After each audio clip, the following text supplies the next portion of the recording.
Hi guys, bear with me through this longer video for BPW 3.5. I'm just going to explain to you parts A and E and clarify any confusions from the Ed Puzzle video. Now the Ed Puzzle video has a couple of extra vocabulary words, but for this diagram we have two parallel lines.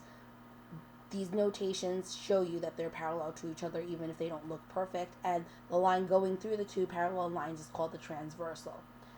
Now, as in the definitions that you copied from the summary, vertical angles are opposites. Right? By opposites, what I mean is angle 1 and angle 3 are opposites each other. Now, keep in mind that these are all congruent angles to each other, meaning that all the pairs have the same exact measurements. So angle 1 and angle 3 are congruent to each other. So if this is 100 degrees, this is also 100 degrees. And there's also other pairs of opposites too, like 2 and 4. Also 5 and 7 are opposites. And also 6 and 8. I'm shorthanding these, but to write it correctly, you should write it with the angle notation and the congruency sign to show that the measurements are equal to each other. The key word for the word corresponding angles is the slide, or translation, if you remember from transformations that we did earlier in this book. And what I mean by sliding and corresponding is angle 1, this angle right here. If I were to take this angle, say that it's 100 degrees, and slide it completely down over to the next parallel line, it's going to match up to angle 5. So angle 1 and angle 5 are pairs of corresponding angles.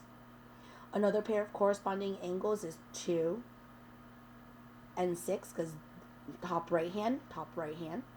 It doesn't always have to be the top of the line though. So for example, angle 4 over here, which is underneath the line, is going to match up with angle 8 over here. So angle 4 and 8. Also 3 and 7.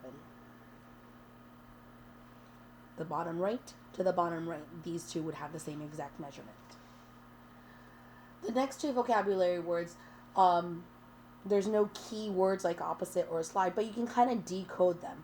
Alternate means going back and forth, so left and right, up and down, and interior meaning inside of the parallel lines in here. So for example, angle 4 right here on the top left corner is going to go to the bottom right corner, so angle 4 is congruent to angle 6. And in the same way, if I have angle 3, which is on the top right, bottom left would be angle 5. So 3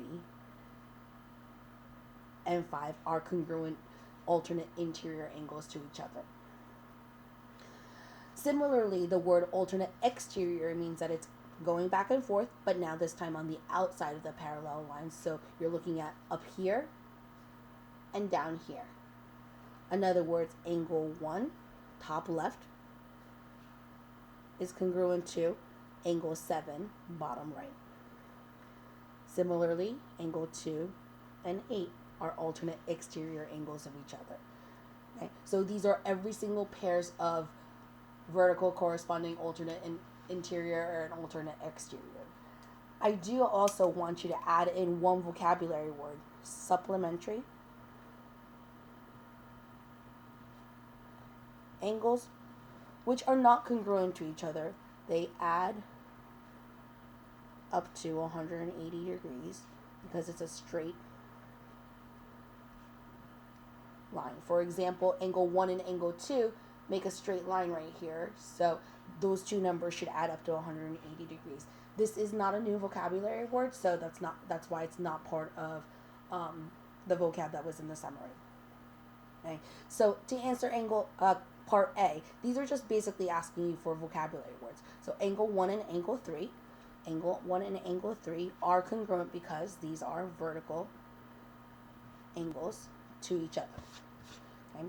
Angle 5 and angle 7. Angle 5 and angle 7. Again, these are opposite. So the ones that are opposite are called vertical angles. Okay? which transformation moves angle 5 to angle 1. So if you look at this one right here and this one right here, these are both top left and top left. So I take this one and I slide it down, or take this one and slide it up. The slide one is called corresponding.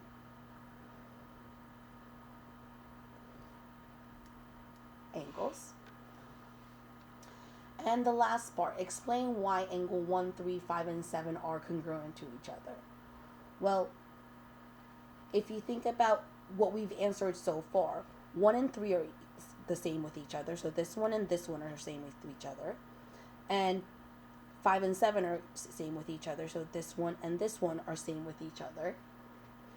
And then the third one says 5 and 1, this one and this one are same with each other, which means that all 4 of these are going to be the same. So this is going to be combination of number 1 through number 3 answers. Okay, so that's part A. Let's move on to part E, which is actually the more difficult part. So I actually have 3 different diagrams. Now, this is the main diagram that is in your book, and I just extended the lines a little bit so you can see that there's 2 different transversal, a green transversal that goes through the 2 parallel lines, and the red transversal that goes through the parallel lines. Now, I've been teaching you guys all year that you want to be able to break things down and look at smaller pieces. So instead of having one big diagram, this is just focusing on the green line, and this one is focusing on the red line. For example, if I'm just looking at the green line, the left part is number 1, and this right part is going to be angle 2 and 3 combined. Here's your 4, and here's your 5. Looking at the red line, though, the top right is going to be a 3, but the left-hand side is this part's combined, so 1 and 2 together, 7 down here, and 6 over here, right? So the question 1 says, which parts are alternate interior angles with each other? Okay. So what I'm going to first do is look at this diagram. And alternate interior, remember, is alternating sides on the inside of the parallel lines. So for example, angle 1 and angle 5 are alternate interior angles to each other. Now, you can also say that this portion and this portion are congruent, but since this is 2 angles together, I'm not even going to bother writing that one. Okay. On the other hand, from the right diagram, looking at just the red transversal, you can say that angle 1 and 2 together and angle 7 are alternate interiors, but again, this has 2 angles. So let's just talk about angle 3 being congruent to angle 6. So these are 2 pairs of alternate interior angles that you can get from the 2 separate transversals. Okay.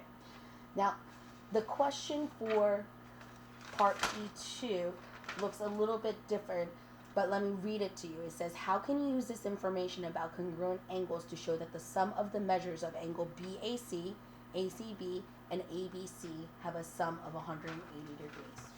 Now, this used letters, but let me go and point it out. Angle BAC, that's this angle right here.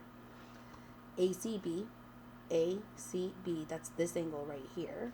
And ABC, that's this angle right here, have a sum of 180 degrees.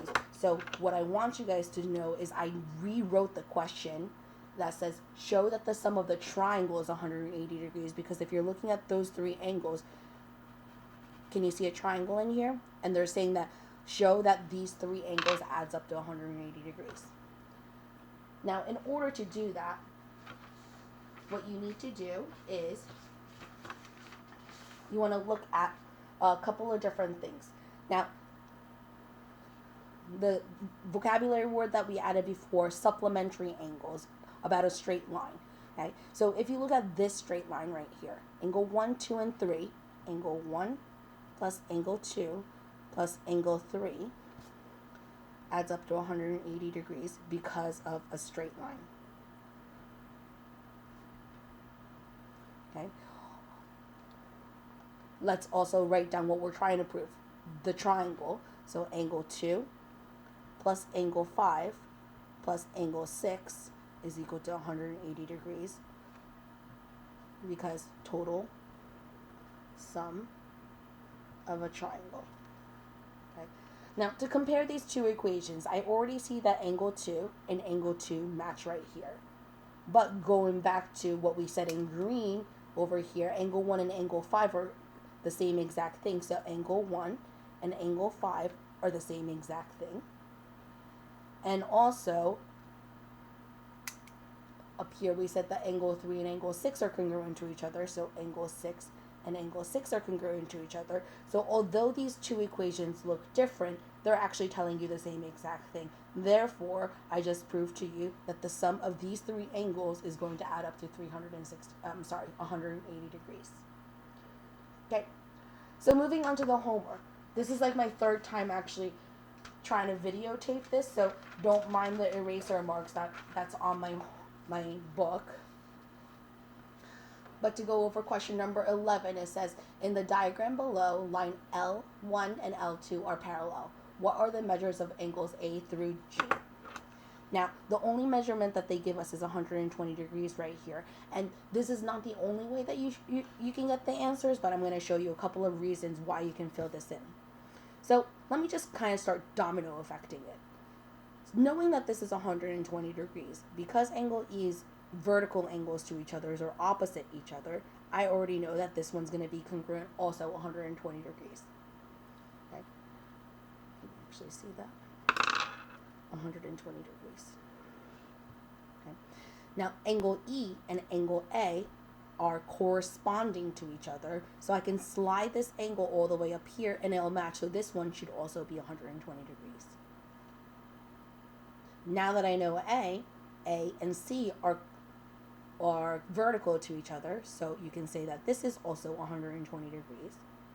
And now we already have 4 of the angles figured out.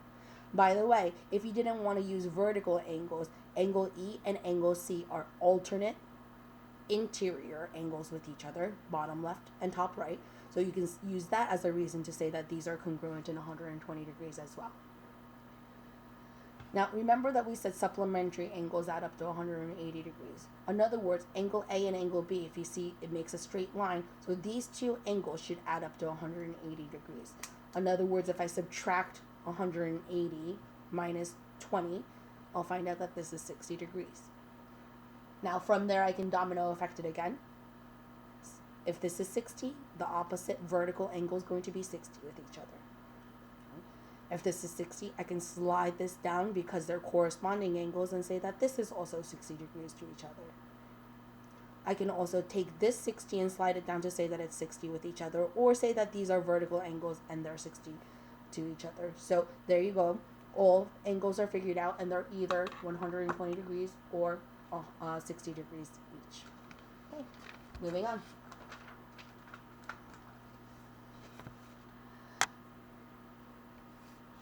Question number 12. Okay. I want to figure out what angle A and angle B are, and I'm going to start off with this straight line. A straight line should add up to 180 degrees. If one of them's 45 degrees, subtract that from 180 to find out that this one's going to end up being 135. Okay.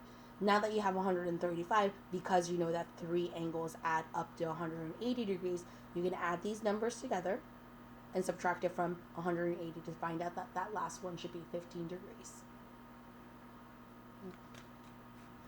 Number 13 is the last question that I'm going to go over, and I already have the answers written here, but we know that these 3 angles adds up to 180 degrees. So I made an equation. X plus 2x plus 3x is equal to 180 degrees for a total of total angle sum for a triangle. By using pouches and coins and simplifying the left-hand side, 1x plus 2x plus 3x comes out to 6x is equal to 180 degrees. Lastly, divide by 6 on both sides of the equation to find out x is equal to 30. In other words, the x is equal to 30, which means that 2x would be double that, and 3x would be triple that. Just to double check, if you add 30 plus 60 plus 90, it does add up to 180 degrees. Hope that helps. Have a good one.